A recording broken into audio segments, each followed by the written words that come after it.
Hello everyone, and welcome to, part 2 of my testimony. Before I go into my testimony, I want to read Psalms 121, and I'll be reading verse 1 to 2. I look up to the mountains.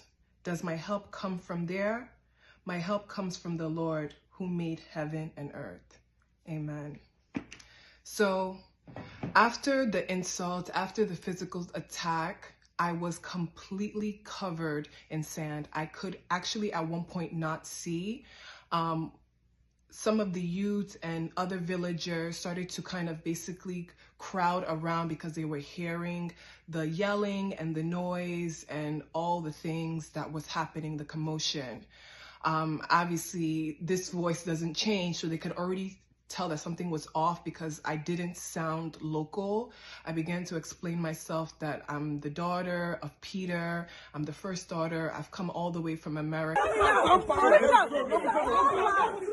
know you don't know, but see me as your daughter. I've come all the way from America.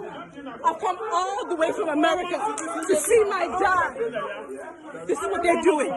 This is what they're doing. The youths, when they started to kind of hear my story and when whispers started to get around, the youths were rallying up to literally beat the out of my uncle and my aunt, because for them, they saw it as an abomination and as a taboo that the daughter of the first daughter, in fact, of the first son of that household will not be allowed into her father's compound. So now the youths are getting rallied up, and people don't know what to do. So the Anou of our community basically decided to call the police. Number one, I was assaulted, and number two, to calm the crowd down, because at this point in time, the tide was turning against my uncle and my aunt. When the police now came, they said, listen, ma'am, you've been physically assaulted. What do you want to do? I said, please, can we just hold off on pressing charges until I find the whereabouts of my father?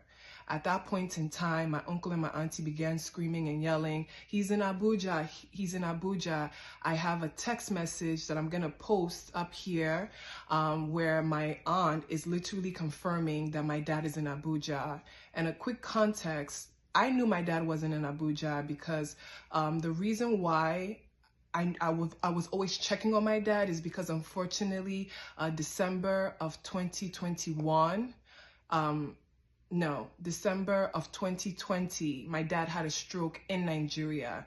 I had fought for him to come back to America for proper medical treatment, but according to him, he was okay, he was fine, he was seeing a doctor in Anambra. I didn't trust it, I didn't want it. He's a US citizen, come and get the proper medical treatment, but he refused and I could not force him. So when that happened, I just let him and his family basically plan out his care, but I was always on top to make sure my dad was okay. But after December 2020, basically, I was noticing my dad's state